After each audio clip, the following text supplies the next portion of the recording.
Today we will create a stylish cabinet door starting from a single panel. We are using MP-1048 to make the door. Let's get started. Our first step is to cut the furniture profiles to the correct dimensions. We use a 45-degree miter saw to achieve the appropriate size and angle for the profiles. Next, we focus on cutting the panel for the door. We begin by trimming the edges of the panel to ensure a smoother finish. For optimal results, we recommend using a jumping saw with a marking guide for cutting all panels. Once the panels are cut to the desired dimensions, we can proceed to the assembly stage. We are now at the assembly stage.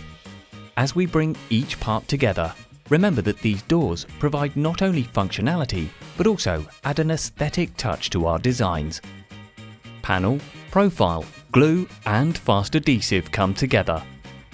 First, we apply the glue and fast adhesive to the joint corners, ensuring that the corners are fully aligned and connected before bonding them together.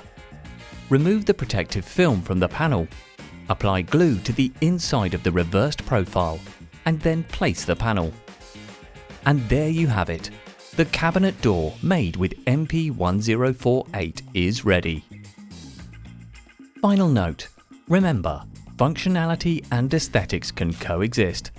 As demonstrated, combining the furniture panel and profile allows us to create a remarkable cabinet door that is not just a component, but a piece of art reflecting the essence of our designs.